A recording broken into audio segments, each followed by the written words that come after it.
En gros, je suis un entrepreneur un peu hyperactif sur les bords. J'ai monté quelques projets, mais dont un qui est mon principal et mon plus structurant, qui est Le Crayon. Donc Le Crayon, aujourd'hui, c'est un groupe média et en plus, très récemment, on vient de faire une opération de croissance externe. Donc c'est plus 1,2 million d'abonnés, mais c'est maintenant 2,8 millions d'abonnés sur les réseaux sociaux. C'est une quinzaine, bientôt une vingtaine de personnes dans l'équipe et c'est du coup 4 business units. Le nouveau média qu'on a racheté, que je ne vous dévoilerai pas aujourd'hui malheureusement parce qu'on attend de tout balancer au grand public, c'est Le Crayon, du coup le premier média de débat des jeunes. C'est 1,2 million d'abonnés, tous réseaux confondus. C'est Le Surligneur, une agence de personal branding et de relations presse pour les entrepreneurs. Comment on fait en sorte que les entrepreneurs deviennent des leaders d'opinion sur leur thématique, et nous on travaille pour eux là-dessus. Et une agence d'influence et d'intelligence économique pour les grandes entreprises qui s'appelle Le Pinceau, et qui a pour but en gros de faire comprendre et de faire agir, et dans cet ordre-là, aux grandes entreprises sur le digital et la jeunesse notamment. Avec un énorme focus autour des grandes entreprises, c'est-à-dire pas forcément des marques consumer. On ne bosse pas trop avec des Nike, des Adidas, des M&M's ou des Coca. On bosse plutôt avec des BNP, des Sanofi, des Servier, des Vivatech. Donc plutôt, on va dire, une forme d'influence soft ou d'une influence intello, entre guillemets. C'est-à-dire qu'on ne va pas forcément chercher des gens qui font des danses et de l'humour, mais plutôt des gens qui vont faire de la vulgarisation, de la science, de l'histoire, de l'entrepreneuriat, en gros. Donc en fait, on a structuré cette activité-là avec une idée fondamentale qu'on avait derrière la tête, c'est qu'on pense qu'aujourd'hui, on est arrivé à un stade où les leviers, que notamment Naval Ravikant a beaucoup théorisé, sont à un stade d'accessibilité que ça n'a jamais été le cas dans l'humanité. Et donc en fait, il faut utiliser ces leviers pour soi, mais surtout il faut utiliser ces leviers de la bonne manière. Parce qu'avec ces mêmes leviers, les gens vont avoir des résultats extraordinaires comme des Peter Levels qui font, à lui tout seul, il fait 3 millions d'euros de chiffre d'affaires par an, en se levant à midi, en tout cas il documente beaucoup ça, je vous laisse le suivre sur LinkedIn si ça vous intéresse. Et de l'autre côté, des gens qui vont aller s'arracher pour monter des agences d'événementiel qui vont faire même pas 10K par mois, alors même qu'ils mettent beaucoup plus d'énergie, de temps et d'intensité que des mecs comme ça. Et donc en fait, cette disproportion entre l'énergie et le travail mis et les résultats, c'est généralement une question de levier. Celui que moi je connais, que je maîtrise le mieux, c'est celui des réseaux sociaux, c'est celui du média, au sens audience et très large du terme. Mais je pense qu'il y a aussi un problème qui est arrivé avec ça. Et je sais qu'il y en a beaucoup d'entre vous qui sont des créateurs de contenu ou des influenceurs sur leurs propres compétences et leurs propres thématiques business. Mais justement, j'aimerais emmener ça un tout petit peu plus loin parce que parfois, je vois une énorme erreur ou en tout cas une énorme faiblesse de ces gens-là, c'est que leur message ne les dépasse pas. Donc, ils nous apprennent à faire quelque chose, c'est très cool, donc on les suit là-dessus. Mais une fois qu'on aura appris cette chose-là, on va se désabonner. Et si cette chose-là ne nous intéresse pas, on ne va pas la suivre. Donc en fait, il n'y aura pas ce contenu un peu aspirationnel qui parfois peut être un peu bullshit, donc il faut s'en méfier, mais qui emmène véritablement les gens. Et on a énormément de défauts, je suis très très très loin d'être excellent dans tous les domaines, même vraiment vraiment loin de ça. En revanche, il y a une chose qu'on maîtrise chez nous, c'est le fait d'embarquer les gens. J'ai notamment porté 3 projets très récents qui ont, enfin avec le Crayon, en comptant le Crayon, qui ont vraiment prouvé ça, que sont du coup Le Crayon, un groupe média, Elise, qui était une application pour la présidentielle qui a été la 9e application la plus téléchargée de 2022. En l'espace de 3 mois, on avait fait 3,6 millions de téléchargements. On s'est pris quelques petites balles perdues de Mélenchon, de Zemmour et compagnie. C'était assez marrant. Et on a été même un sujet vraiment de débat national parce qu'il y a eu des articles dans le Times, dans le Monde, dans le Figaro, à la télé. Enfin bref, c'était un engouement de cinglé. Et la Founders Night, qui est un événement d'entrepreneurs assez proche de ce que Gérald sait faire aussi et qui est en gros une espèce d'antenne très collaborative avec un objectif pas forcément très business derrière, beaucoup plus de réunions. C'est un peu, on va dire, le BDE des entrepreneurs, si on peut le formuler comme ça. Ça parlera mieux comme ça. Voilà, parce qu'il y a autant de bières que de leçons enseignées, à mon avis, dans ce genre d'événement. Donc voilà. Tac. Donc du coup, le sujet d'aujourd'hui, hop là. Les meilleures marques ont un message qui les dépasse. Le principe qu'il y a et le principe fondamental qu'il y a derrière cette idée-là, c'est qu'on est souvent en train d'aller chercher le ROI pour notre client. On est souvent en train de chercher de convaincre, d'essayer de convaincre un peu la foule, la masse, les gens qu'on cherche à cibler, nos prospects, par la valeur ajoutée qu'on va leur apporter. Et c'est évidemment absolument essentiel dans un discours commercial. On ne va pas acheter quelque chose si on n'en sent pas le besoin.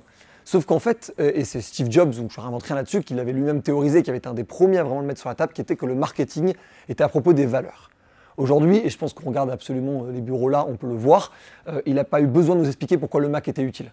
On en a tous.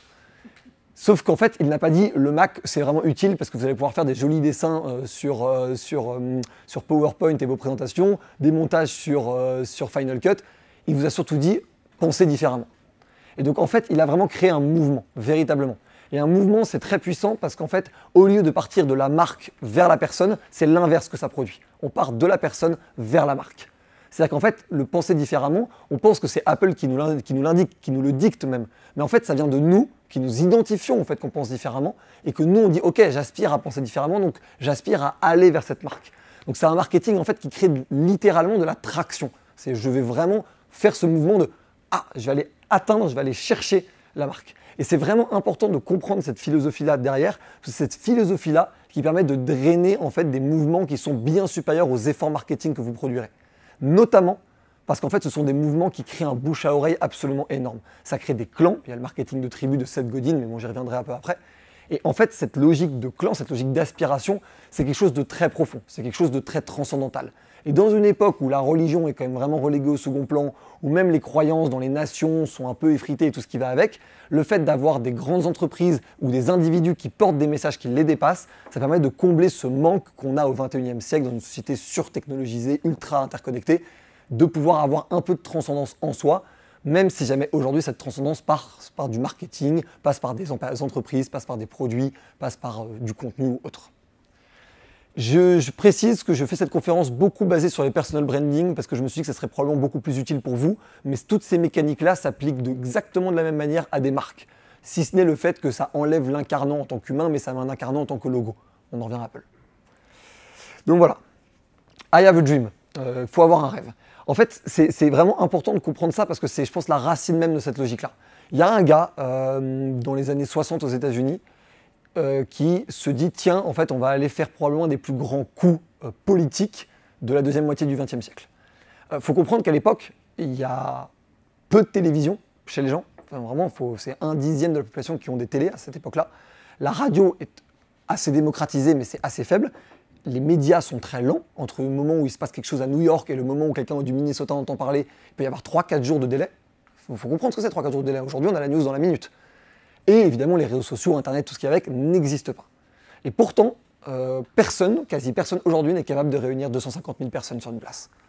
Il faut comprendre ce que ça implique, 250 000 personnes. C'est la population d'une ville comme Strasbourg. Il faut mesurer l'ampleur du truc. Et ça, il le fait sans réseaux sociaux. Il le fait sans avoir l'appui d'un Squeezie, d'un Hugo Décrypte, des frères Paul. Et en fait, en faisant ça, il le fait parce que l'aspiration est très profonde. On sent qu'il y a à ce moment-là un vrai mouvement autour des droits des Afro-Américains, de la reconnaissance même en tant que citoyen, de passer de l'égalité des droits à l'égalité de fait, on va dire. Et à ce moment-là, cette aspiration, elle est partagée non seulement par les communautés afro-américaines, mais aussi par énormément de progressistes américains qui sentent bien que le combat est à mener, en fait. Que c'est pas si on laisse les choses comme ça va s'améliorer. Bon, ça n'est pas en train de s'améliorer. Donc il faut porter un grand coup. Et donc en fait, il dit « ayez un rêve », et ça va être son discours. Mais même dans sa communication, même dans la manière dont il prépare cette conférence-là, il emmène les gens avec une aspiration profonde. Il leur dit « j'ai un rêve, nous avons un rêve, nous avons une société désirable à créer ». Et cette société désirable à créer, elle naît au sein des gens, au fond des gens en fait. Et donc c'est du coup ce mouvement de se dire « je ne vais pas aller écouter Martin Luther King ». En fait, c'est pas ça le sujet. Nous allons, nous tous, porter un putain de stand aux États-Unis en montrant que nous sommes unis pour cette société à laquelle on aspire. Et donc, ça veut dire que quand on convainc ses proches, ce référol, ce fameux référol, qui est en fait réellement la clé de cette stratégie, de cette logique d'avoir un marketing transcendantal, d'avoir des entreprises et des messages qui dépassent nos marques, en fait, c'est de comprendre que le référol va se faire par égoïsme ou par vision interpersonnelle. Et là, l'égoïsme ou la vision interpersonnelle, c'est « j'ai envie, moi, m'en fous Luther King ». Moi, j'ai envie d'avoir une société plus enviable, plus équitable, plus désirable. Donc, moi, je vais faire la promotion de cet événement. Et c'est ça qui est vraiment important. La personne qui est targetée devient acteur, en fait, du marketing. Et elle devient acteur du marketing parce qu'elle se rend compte que c'est son intérêt que ce marketing grandisse.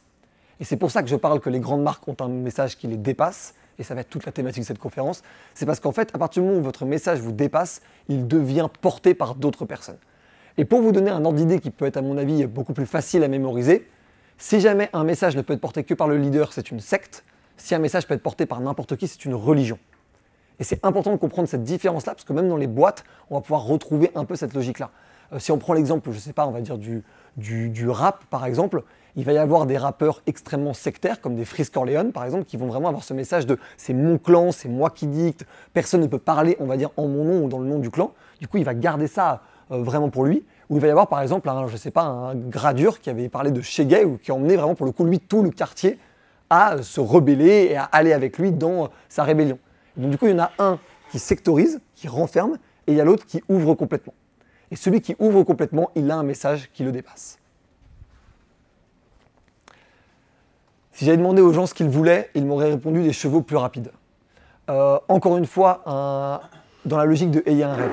La logique de ça, c'est en fait l'aspiration qu'on a tous à quelque chose auquel on ne croit pas encore ou à laquelle on n'est pas encore dans la matrice. Et ce rêve-là, en fait, il est fondamental parce qu'il pousse les gens à imaginer l'innovation. Donc en fait, il pousse les gens à se dire on est en train de dépasser des barrières. Et ce message-là, il est vraiment puissant parce qu'en fait, il est vraiment en train de montrer une voie externe, une voie qui n'existait pas. Les gens se disent moi, je veux que mon cheval il aille plus vite parce que dans ma tête, je veux aller plus vite, je sais pas, voir ma femme, voir mes amis, voir mes associés, aller à l'église, que sais-je. Et en fait, ce qui montre là-dedans, c'est que il y a une aspiration des gens d'aller créer complètement autre chose. Et en fait, cette aspiration d'aller créer complètement autre chose, elle crée une double logique qui est très puissante. La première, c'est de devenir un rôle modèle. C'est-à-dire tous les entrepreneurs qui voudront faire autre chose que créer des chevaux plus rapides, mais réellement disrupter une industrie, vont s'appuyer sur ce modèle et donc du coup faire de lui l'icône et la légende qu'il est. Une légende qui, et c'est ça la deuxième chose, est une marque, parce que c'est Henry Ford, et sauf que la réalité c'est qu'Henry Ford, sa marque c'est Ford. Et donc du coup en plus il fait adhérer au produit comme quelque chose de fondamentalement innovant. Et donc, je ne dis pas que c'était ça à l'époque, j'y étais pas, mais ça aurait très bien pu créer, si ça avait été ça aujourd'hui, des mèmes ou des blagues où on se moque des gens qui veulent des chevaux les plus rapides.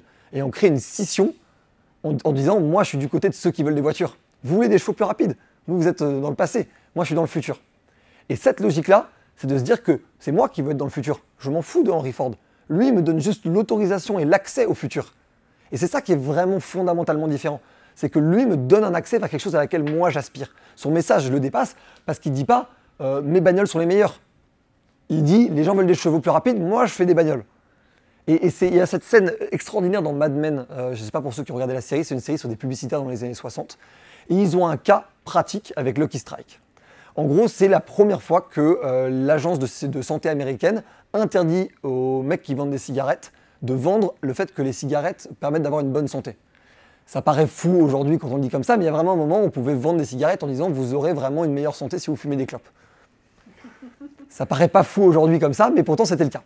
Et ce qui est vachement intéressant avec cet épisode précis, c'est que du coup ils ont du mal à trouver leur message marketing parce que les mecs de Lucky Strike, ils sont pas prêts à abandonner ce marketing-là. Eux, dans leur tête, ils sont en train de faire du bien à la population américaine, donc quand on leur dit que c'est pas le cas, ils ont même eux-mêmes un blocage.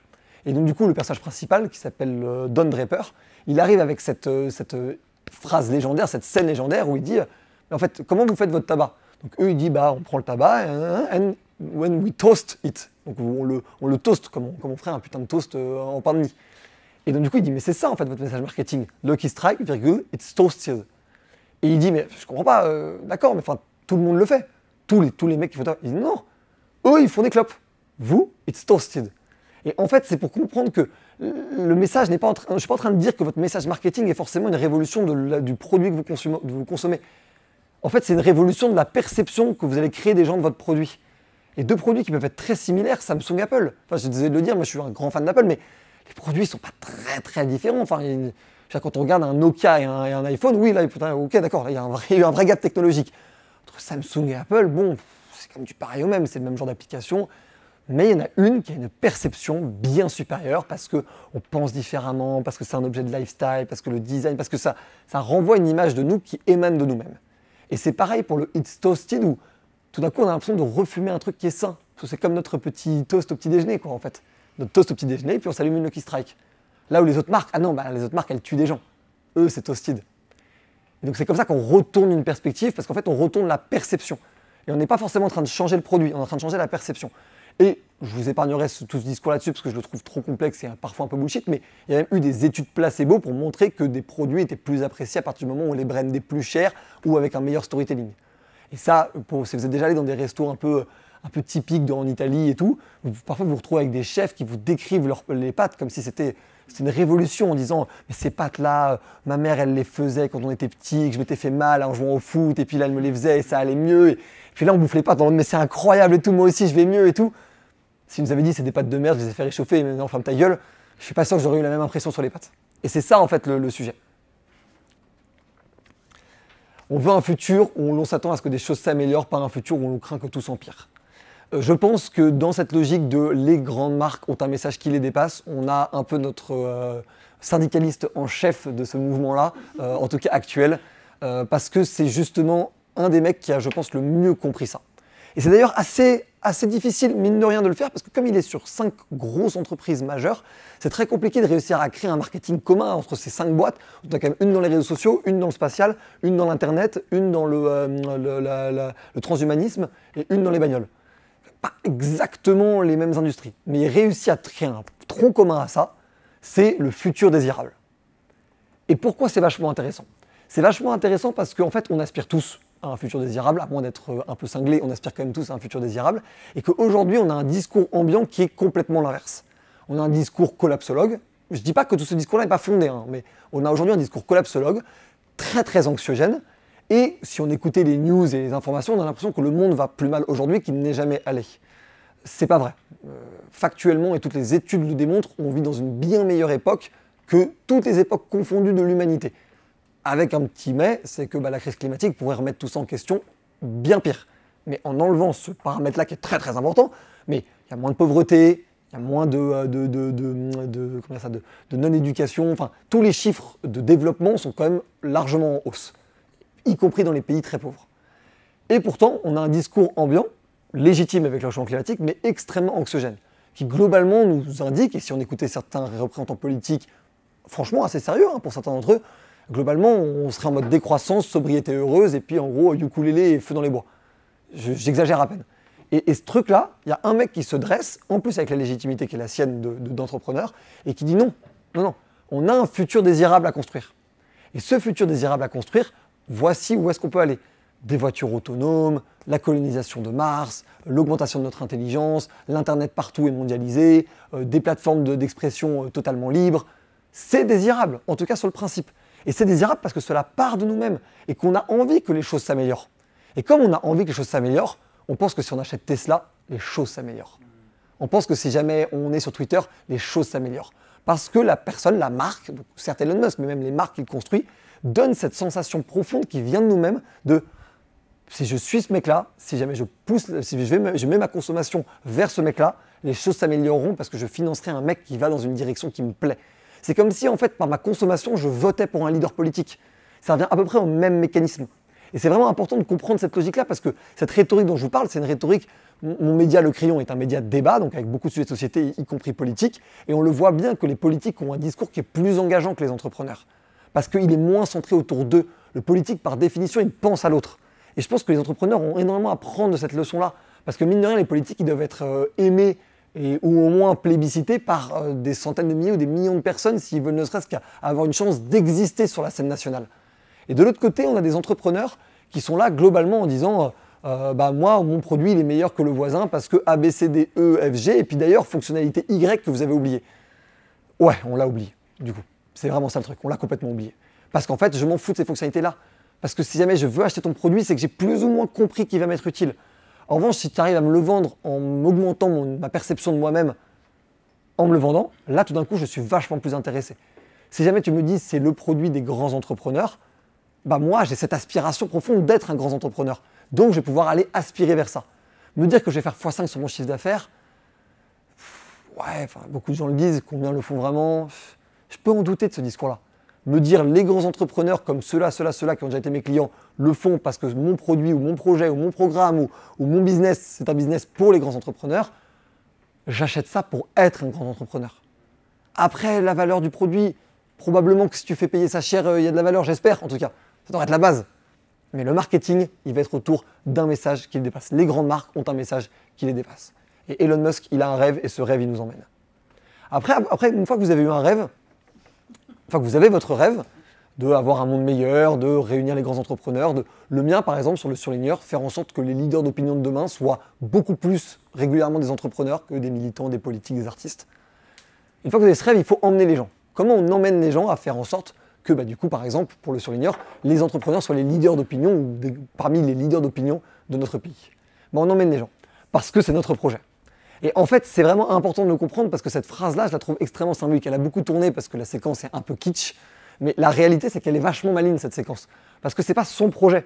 Et encore plus pour un mec comme Macron, dont littéralement les initiales du parti, c'est les mêmes que lui-même, qui est un type qui sort de nulle part, avec une logique, ou en tout cas une incarnation très très individuelle en fait, de son mouvement, de son pouvoir et tout. Il dit que c'est notre projet. Et en fait, en partant du principe que c'est notre projet, il nous encourage, nous, à y adhérer, mais à le co-construire avec lui. Il faut comprendre qu'à ce moment-là, c'est vachement stratégique, parce qu'il est en tout début de mouvement. En Marche à peine un an et demi, et lui, il dit c'est notre projet, donc en fait, venez me rejoindre, donc venez le construire avec nous.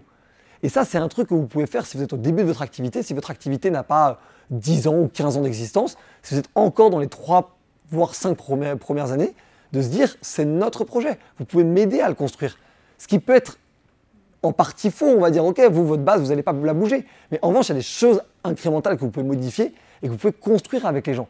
Avoir une marque qui vous dépasse, avoir une marque qui est aidée et construite par votre communauté. Une choix de couleur de logo, une choix de police, une choix d'un bonus en plus, une choix d'un lieu pour un mastermind, enfin ce genre de choses, c'est con.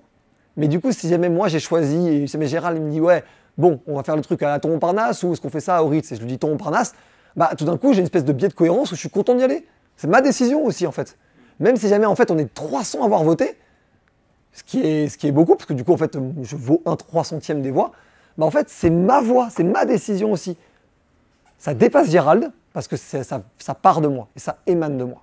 Et c'est vraiment important de comprendre justement ce mécanisme très précis de l'ownership en fait, de la sensation de propriété. C'est beaucoup plus difficile pour une très grande marque de le faire. C'est d'ailleurs pour ça qu'il commence à avoir de plus en plus pour les marques de sneakers, par exemple, des collabs avec des artistes ou tout ce qui va avec, parce que ces collabs permettent d'en sortir plein, de pouvoir avoir chacun son artiste préféré dedans, et en même temps d'avoir des éditions limitées qui fait qu'on a toujours l'impression qu'on est un peu unique. J'ai vu qu'ils avaient sorti des pompes Nike X Travis Scott, je ne sais pas combien il y en a et tout ce qui vient avec, mais j'achète très peu de sneakers, pas trop mon délire, je ne suis pas très fringue de manière globale, mais j'étais en mode, moi je kiffe bien Travis Scott, il y a des Nike en édition limitée, si j'avais dû en acheter, ça aurait été celle-là. Parce qu'en fait, je m'en fous de, je sais pas, si c'est Kendrick Lamar, moi, je m'en fous de Kendrick Lamar par exemple. Et donc en fait, on réussit à créer de la personnalisation, on réussit à créer une marque qui nous dépasse. Nike est une marque qui dépasse au-delà de plein d'autres choses, mais sur ce type de gamme particulière, parce qu'en fait, ça les dépasse à 2 niveaux. Le premier niveau, c'est au niveau de l'artiste avec lequel ils collaborent. Le deuxième niveau, c'est au niveau de la possibilité de choix de chacun à sa version. C'est comme si on arrivait dans une dimension où en fait, on pouvait faire absolument tous les fringues, on pouvait les confectionner nous-mêmes. Une marque aurait plusieurs possibilités et on les confectionnerait nous-mêmes, comme dans les Sims, par exemple, le jeu vidéo. Et donc, en fait, on aurait notre propre t-shirt. Donc, la marque serait extraordinaire parce que ce serait la marque de tout le monde. Et donc, il y a des concepts comme ça à aller exploiter où, en fait, on embarque les gens, on les emmène parce que c'est notre projet. Parce qu'en fait, les grandes marques ont un message qui les dépasse. Ce sont les entrepreneurs qui seront les acteurs du changement. J'adore ce gars, déjà, je tiens à le dire. Parce que on parlait... Merci beaucoup. On parlait en fait de sensation de non-égoïsme, de sensation de générosité. On ne peut pas réussir à emmener les gens en disant « faites-moi gagner ». On peut dire « faites-nous gagner », déjà c'est un peu mieux, mais « faites-moi gagner », ça ne marche pas. Parce que chacun, et c'est encore plus vrai aujourd'hui, même si je pense que ça l'a toujours un peu été, chacun est le héros de sa propre histoire. Donc on n'est pas le numéro 8 de l'histoire de quelqu'un d'autre. C'est impossible à accepter. On peut accepter d'être le membre d'un truc, ça n'y a aucun problème. Mais d'être le numéro 8 du succès d'une personne, c'est beaucoup plus difficile à accepter. Et là où c'est très fort, c'est que Xavier Niel, il a monté un fonds d'investissement qui s'appelle Kima, qui finance globalement 100 startups par an. Il a monté le plus gros incubateur d'Europe, la Station F, qui abrite plusieurs centaines ou plusieurs milliers de startups. Il est ultra présent et important dans l'écosystème. Et c'est important de le préciser, je n'ai pas fait les comptes et je n'ai pas vérifié, mais à mon avis, toute cette opération-là lui rapporte de l'argent à la fin. Il n'est pas déficitaire sur ces opérations-là. Et pourtant, c'est presque la sensation que ça donne. On a presque l'impression que le mec il fait du caritatif avec ça. Premier degré. L'impression que Kima il balance de l'oseille à chaque fois qu'il y a une boîte qui existe, que la station F en fait c'est vraiment pour aider les jeunes pousses qu'il y a avec. Oui, mais en plus c'est vrai. C'est ça qui est fort. C'est que ça aide, c'est réellement en train de faire ça. Juste, il est suffisamment bon pour trouver un business model qui fonctionne, parce que ça reste un homme d'affaires de génie. Mais il est d'abord avant tout en train d'emmener les gens. Ce sont les entrepreneurs qui seront les acteurs du changement. Donc quelle cohérence avoir avec ce message-là? La cohérence de les aider avec la station F ou avec Kima. Et c'est doublement intéressant, c'est qu'en faisant ça, il arrive à faire un triple coup de communication. La première, il est lui-même acteur du changement, du coup, parce qu'il est entrepreneur. Donc il réussit à parler de lui, sans jamais avoir l'impression que c'est le cas. La deuxième chose, c'est qu'il donne envie à toute personne qui est acteur du changement de devenir entrepreneur. Donc il réussit son lobbying stratégique national. Et la troisième chose, c'est qu'il aimante tous les acteurs de changement et tous les entrepreneurs vers lui. Donc en fait, c'est probablement Kima ou la Station F qui vont récupérer les meilleurs entrepreneurs parce que c'est vers lui qu'on va se tourner. Si je vous prends je ne sais pas si vous parle, un Marc Ladré de la Charrière par exemple, c'est globalement le propriétaire de Webedia, ça vous donne à peu près l'ordre d'idée du type. Personne ne sait qui c'est, du coup, ici. C'est un très gros entrepreneur et puis il finance beaucoup de startups aussi. Mais voilà, vous voyez la différence entre un message qui vous dépasse et un message qui vous dépasse pas. Là, il y a un message qui vous dépasse, ça va beaucoup plus loin. Ok, les actions, Station F, Kima, qui permettent de donner beaucoup de publicité à ça. Mais la réalité, c'est que c'est ce message-là auquel les gens adhèrent. Et c'est pour ça que Monsieur Entrepreneur en France, c'est ce gars-là. C'est pas Bernard Arnault, qui pourtant, un entrepreneur, est plus riche que Xavier Niel. C'est pas Marc Simoncini, qui pourtant a fait plus de télé, ou Anthony Bourbon, qui a fait plus de télé que Xavier Niel. C'est pas, je sais pas, on va dire Yomi ou Sama, qui sont des entrepreneurs les plus suivis sur les réseaux sociaux et tout. C'est lui. Et c'est lui parce que son message-là emmène énormément de gens. Ce message-là réussit cet exploit de mettre deux termes extrêmement valorisants pour n'importe qui et de dire voici en quoi je crois. Et comme moi je suis d'accord avec lui, pour moi ce sont les entrepreneurs qui sont les acteurs du changement. Donc comme je suis d'accord avec lui, il crée quasiment cette propriété de l'idée. C'est probablement pas lui qui a inventé ce concept-là. Peut-être que même il y a 100 ans, déjà les gens disaient que c'était les entrepreneurs qui étaient les acteurs du changement.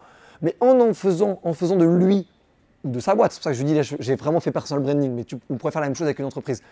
En le disant le premier, j'en reviens à le It's Toasted de Lucky Strike, oui ok tout le monde le fait, mais on est les premiers à le dire, donc on est les seuls à pouvoir vraiment le dire en le revendiquant.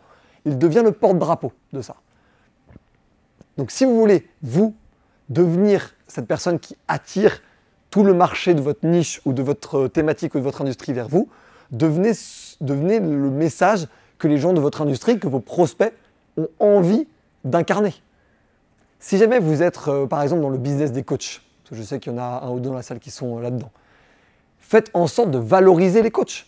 Faites en sorte de dire les coachs sont les personnes qui permettent aux humains de le mieux se transformer ou du mieux évoluer ou du mieux, le bon terme ça serait du mieux performer. Je pense que les coachs sont les plus grands vecteurs de performance au monde. Ça se vérifie très facilement.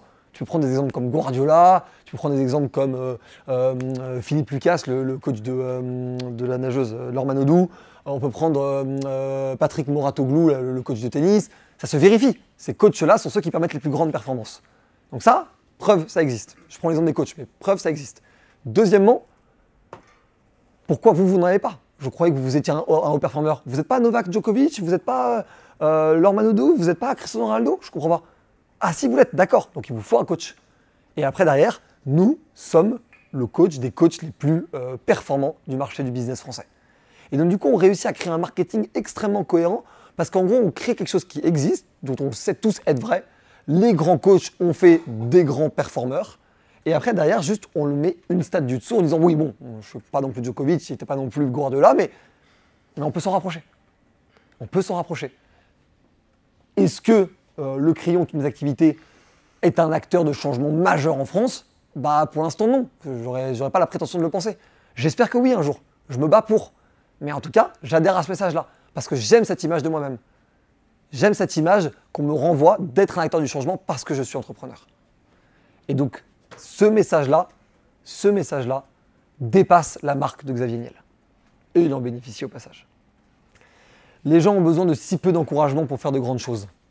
Là, pour le coup, on va moins être dans la tagline de marque ou l'image de marque fondamentale, mais on va plutôt être dans ce qu'on appelle un brand asset. Un brand asset, c'est une déclinaison conceptuelle, on va dire, d'une marque. Par exemple, le Crayon, le message principal du Crayon, c'est oser réunir. C'est vraiment le fait de réussir à réunir selon les divergences politiques, générationnelles ou d'univers. C'est vraiment notre fondamental. Mais la réalité, c'est que le Crayon, par plein d'aspects, c'est aussi un appel à l'action. C'est un appel à la prise de risque de la liberté d'expression. Et donc la liberté d'expression et la prise de risque, c'est un brand asset du Crayon. C'est oser réunir, c'est le truc principal, mais après on a un brand asset autour de la liberté d'expression, autour du passage à l'action. Et ça, c'est un des brand assets de Jordan Peterson, qui est globalement, je pense, dans le top 10 des intellectuels les plus suivis du monde. Donc sa phrase, c'est « les gens ont besoin de si peu d'encouragement pour faire de grandes choses ». Pourquoi c'est extrêmement puissant comme marque? Pourquoi ça le dépasse complètement? Ça le dépasse complètement parce qu'il est littéralement le mec qui donne des encouragements aux gens pour qu'ils fassent de grandes choses. Sauf qu'il ne dit pas « je fais ça ». Il dit les gens ont besoin de ça. Donc en fait, c'est un appel à d'autres Jordan Peterson de se dresser et de eux-mêmes aller encourager les gens à faire de grandes choses.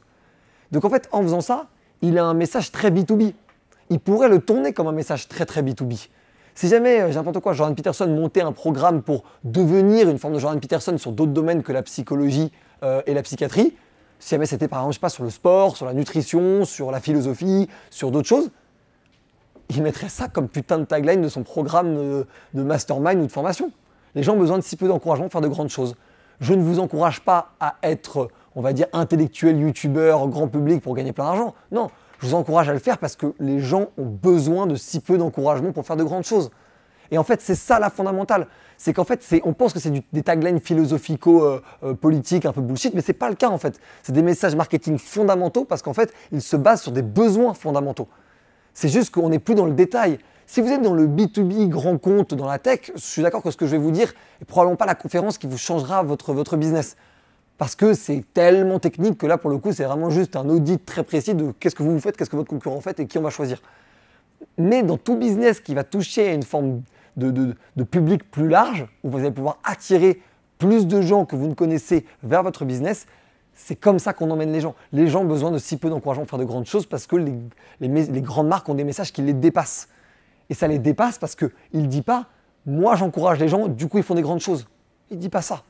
Il dit « toute personne qui ferait comme moi », et d'ailleurs il le sous-entend, il ne le dit même pas texto, mais « toute personne qui ferait comme moi est non seulement la bienvenue, mais est en train de résoudre un problème fondamental ».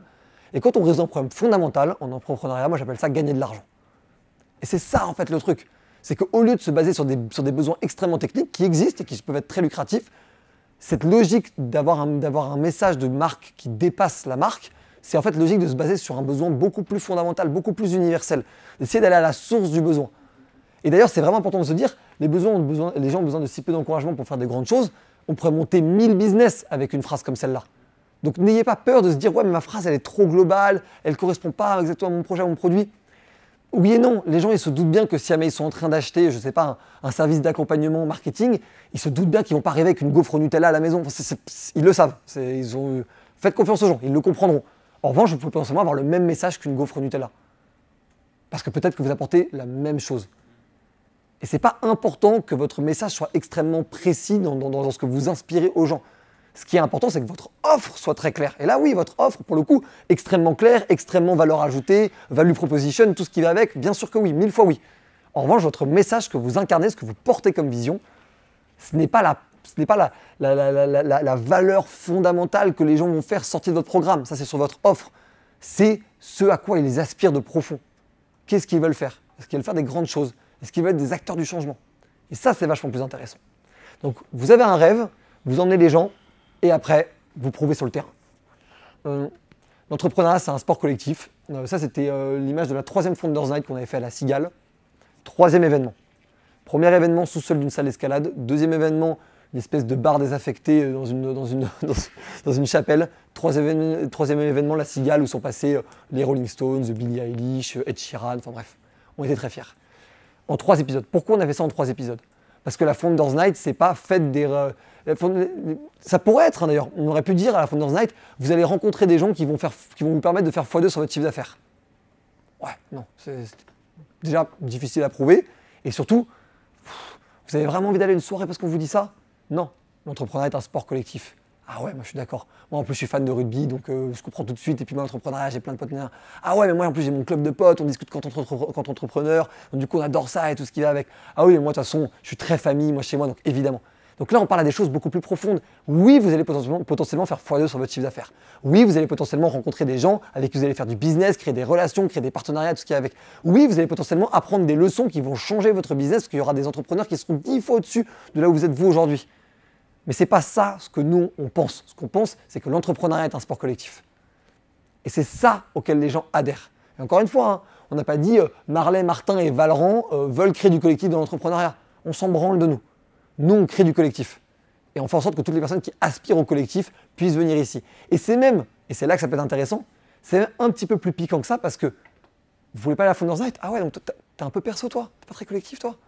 Donc en plus, tu crées même le système inverse qui est de se dire, tu crées une valeur à laquelle il est difficile de ne pas adhérer parce que si tu n'y adhères pas, tu dois à l'inverse te justifier de ta non-adhésion. C'est typiquement ce qui se passe sur l'écologie aujourd'hui. Je reprends cet exemple-là. Mais sur l'écologie aujourd'hui, c'est impossible, déjà scientifiquement, c'est pas possible de ne pas adhérer, mais même politiquement aujourd'hui, ceux qui ont revendiqué la base scientifique de l'écologie vous empêchent de ne pas adhérer à ça. C'est impossible de dire aujourd'hui, en fait, il ne faut pas réguler l'aviation parce qu'en fait, on voyage autant qu'on veut et que c'est excellent comme moyen de vie.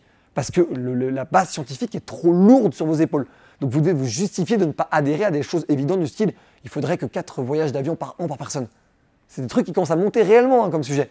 Mais aujourd'hui, c'est impossible de penser que ça ne devrait pas être le cas sans avoir à se justifier. Parce que vous renversez comme en droit, vous renversez la charge de la preuve. Et avec ce genre de message, vous renversez la charge de la preuve parce que vous faites en sorte que l'inverse de votre phrase soit négative. Et c'est très fort de faire ça. Parce que ça veut dire qu'en fait, vous n'êtes pas dans une obligation d'adhésion, mais on comprend tout de suite que c'est le bon côté. Vous êtes les gentils. C'est un peu too much de dire comme ça, et je n'ai pas la prétention que la Founders Night l'est. Je dis juste que c'est ça le message de marque que ça inspire. Et donc du coup, en plus, ça devient stylé d'aller à la Founders Night. Pour la remplir, parce que la réalité, c'est qu'on a eu la salle 6 jours avant l'événement. Et donc on ne savait pas qu'on est passé du coup on va avoir 500 personnes qui vont être là à, en fait, il faut remplir 1000 personnes. Et donc du coup, on a demandé à tous les premiers membres de la Founders Night qui étaient là au tout début, on leur avait fait un visuel et on leur avait dit, en gros, je participe à la Founders Night, on a demandé de balancer ça sur LinkedIn. Bah, on a eu 170 posts faits en natif par les gens. 170. C'est-à-dire que globalement, on avait un tiers des gens qui étaient là à la soirée 2 qui ont fait un post pour faire la pub de la soirée 3. On a fait, je crois, 2,5 millions d'impressions sur LinkedIn et on a rempli la cigale en moins de 6 jours. Et en fait, ça, c'est de comprendre, c'est parce que ce message-là est là qu'on est capable de mobiliser ce référent dont je vous parlais en tout début. Et c'est pour ça que la question d'emmener les gens, elle arrive derrière et elle va vraiment être puissante au moment où vous prouvez sur le terrain.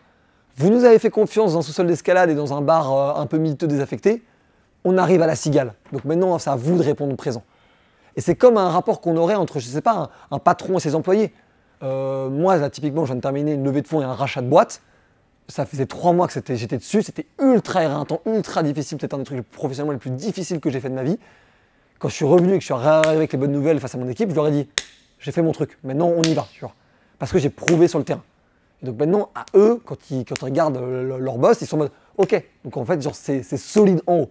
Ça prouve sur le terrain, donc du coup, nous, on suit. On a aussi envie d'être fiers de cette locomotive-là. J'aurais moins fait le malin si ça s'était mal terminé. Et voilà, et donc c'est vraiment important de comprendre que si vous voulez réussir à embarquer les gens, de toute façon, il y a un moment ou un autre, il va falloir passer par la case solide sur le terrain. CR7 inspire les gens, pas parce qu'il est un peu BG et qu'il met des frappes en lucarne. Il inspire les gens d'abord et avant tout, et plus sa carrière a évolué, plus ça a été le cas, c'est parce que c'est le premier arrivé à l'entraînement et c'est le dernier parti. Et c'est ça qui a vraiment créé l'image d'un mec comme CR7.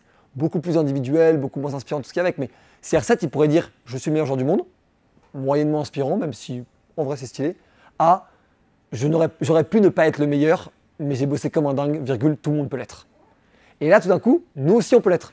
Et en fait, ça transforme le message, bon je fais une petite pensée là-dessus, mais ça transforme un message de flex, d'ego trip, à un message de « ce que j'ai fait, n'importe qui peut le faire, donc sous-entendu, tu peux le faire ». Et ça fait remonter l'aspiration profonde et après, l'attraction se crée vers CR7. T'es pas content? Triplé. C'est ça, en fait, le prouver sur le terrain.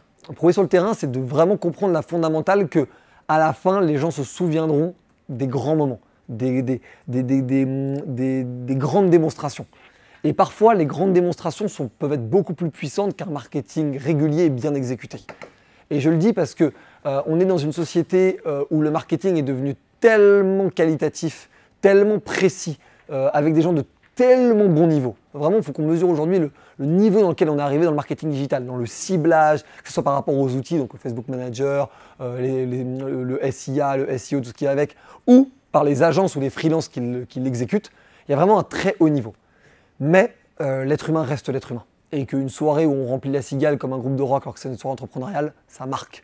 Et ça marque plus qu'une pub bien exécutée. Donc je ne vous dis pas de ne pas faire de pub bien exécutée. Au contraire, faites-le. Et il y a trop de gens ici, à mon avis, qui ont gagné beaucoup d'argent avec ça pour que je vous dise de ne pas le faire.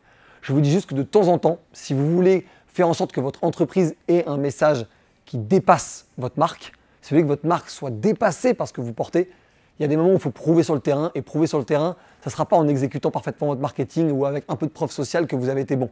C'est en faisant quelque chose, en emmenant les gens sur quelque chose d'un peu extraordinaire qui les fait un peu rêver. On banalise un peu la réussite aujourd'hui parce que tous les gens qui réussissent sont capables de communiquer. Donc en fait, c'est con, mais Mettons qu'il y a, je sais pas, 100 000 personnes qui réussissaient très bien leur vie il y a 40 ans, en fait, on savait rien. Donc, un mec comme Bernard Tapie, il sortait du lot en mode waouh, putain, mais quel entrepreneur de dingue.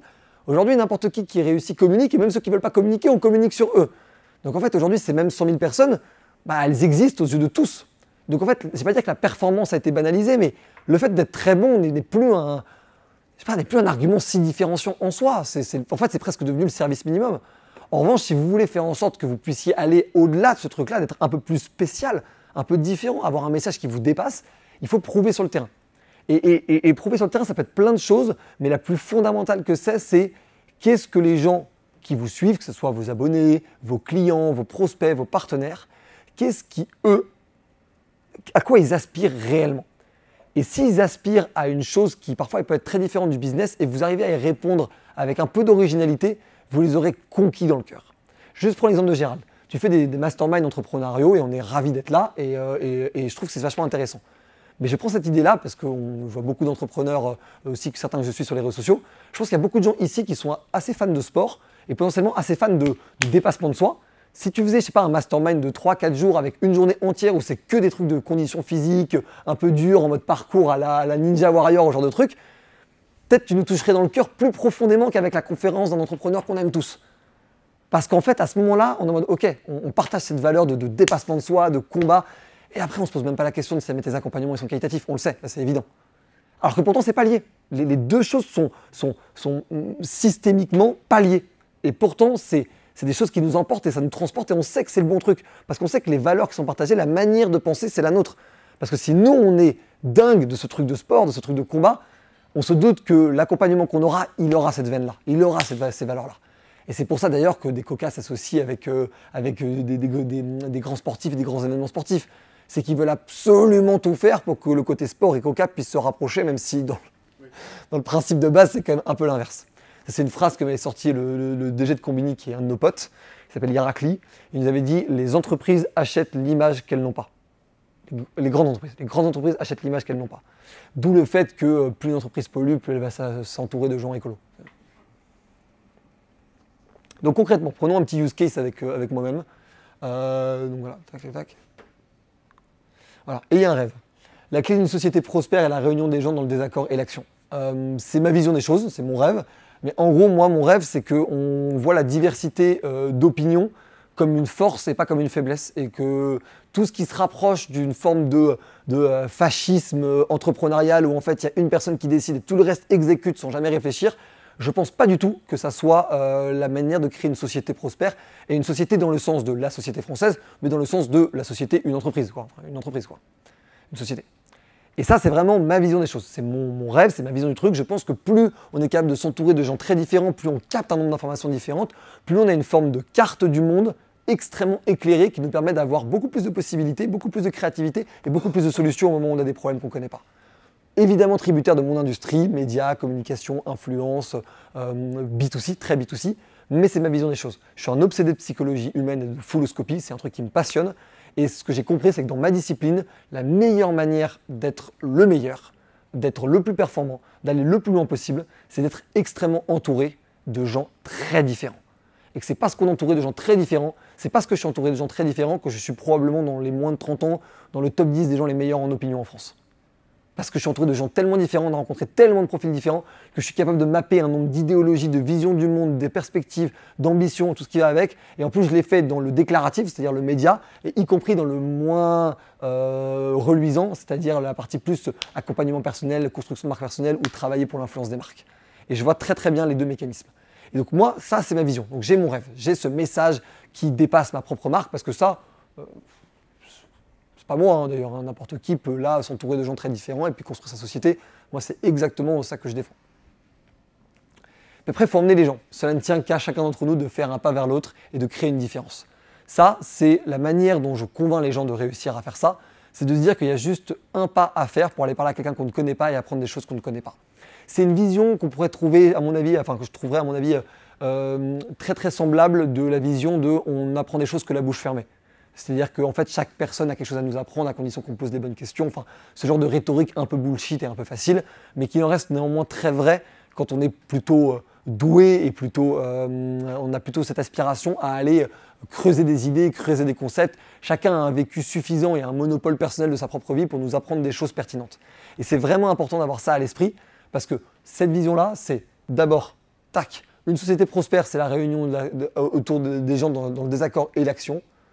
Chacun d'entre nous de faire un pas vers l'autre et de créer la différence. Et après, derrière, on propose. Hop, attends. Non. Voilà. Et derrière, on propose. On réunit, on propose, on passe à l'action. Et on pousse à l'action. Donc, on réunit, c'est ça, cette idée d'avoir plein de gens différents. On propose, donc en fait, on passe nous-mêmes à l'action. Et on pousse à l'action, donc on inspire. Et c'est ça les 3 étapes de ma propre marque personnelle qui se décline après évidemment dans le crayon et dans d'autres choses. Mais je voulais vous prendre un use case de moi-même. Et c'est pour ça, je ne suis pas certain d'être le meilleur entrepreneur que vous rencontrerez dans votre vie. Je ne suis pas certain d'être spécialement exceptionnel dans une discipline du business tellement importante aujourd'hui, tout ce qui va avec. En revanche, j'ai compris un fondamental sur la fulloscopie et sur la psychologie humaine qui est l'aspiration à être à plusieurs, à faire partie de quelque chose de plus grand. Et ça, c'est ce que je maîtrise le mieux. C'est pour ça que les entrepreneurs nous font confiance, c'est pour ça que les entreprises nous font confiance, c'est pour ça qu'on a des énormes communautés sur les réseaux sociaux.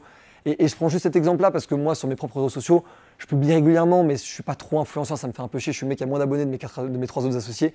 Je dois avoir 80 000 abonnés ou 100 000 abonnés sur les réseaux sociaux. Et je saurais exactement comment avoir 1 million à titre perso. Juste, c'est pas ce que j'aurais envie de faire. J'aurais pas l'impression de respecter ça. Et à la fin, sur le long run, je pense que je créerai une image beaucoup plus unique avec cette logique-là. Je pense que j'arriverai à construire une image et un message qui me dépasse. Et c'est ça, je pense, qui compte à la fin. Et pour terminer sur une note un peu plus inspirationnelle, on va dire, il faut vraiment comprendre qu'aujourd'hui, ce que disait Nietzsche au 19e siècle, c'est-à-dire en gros Dieu est mort, c'est en train de devenir de plus en plus réel. Et c'est d'ailleurs, paradoxalement, en train de devenir de plus en plus réel auprès des catégories aisées. Ce qui, à la base, Nietzsche était théorisé sur les catégories plutôt populaires. Et ce qui est intéressant avec ça, c'est vraiment de comprendre qu'en fait, cette disparition de la transcendance, ça crée 2 logiques. La première logique, c'est d'être soi-même le patron de sa propre vie, au sens premier degré du terme. Il n'y a plus quelqu'un là-haut pour nous juger et tout ce qu'il y a avec. Mais la conséquence de ça, c'est qu'on se sent en fait assez seul. Seul face au néant, seul face à la petite taille de la Terre dans l'univers, à la propre temporalité, au monde, quoi, à la société, à le côté un peu bordélique et ingérable de ça. Donc ça fait naître en fait énormément de besoins d'aspiration, de besoin en fait de réussir à connecter avec les gens, de connecter avec les marques, en gros de produire du sens autour de nous. Et si vous êtes, vous, l'entité capable de produire du sens pour les gens dans un domaine important de leur vie, ils dépenseront avec vous des chiffres disproportionnés pour la valeur similaire d'un concurrent. Parce qu'en fait, ça sera quasiment un achat militant, le mot serait trop fort, mais ça sera un achat qui sera sensé pour eux. Et ils seront contents de le faire. Et je prends juste mon exemple personnel, ça m'arrive très régulièrement de dépenser beaucoup plus cher pour des trucs qui sont peut-être pas meilleurs, mais juste ça me fait kiffer de les dépenser là-bas. Je prends juste cet exemple-là, j'ai commandé des slips au Slip Français parce qu'ils ont fait leur nouveau truc comme ça, juste parce que je kiffe qu'une boîte fasse des trucs produits en France de manière écolo et à l'échelle. Ça me fait kiffer. Le caleçon est probablement pas meilleur que celui de Monoprix ou de Uniqlo, aucune différence. Il est même plus cher, mais je kiffe en fait. Et le petit Slip Français n'est pas une petite entreprise non plus. Et c'est pour vous faire comprendre qu'il y a vraiment... c'est pas un petit truc, quoi, avoir une marque donc, qui a un message qui nous dépasse. C'est une vision fondamentale qu'on peut réussir à créer plus de valeur pour le client et plus de marge pour soi, parce qu'on réussit en plus d'apporter de la valeur à créer du sens pour les gens. Merci beaucoup.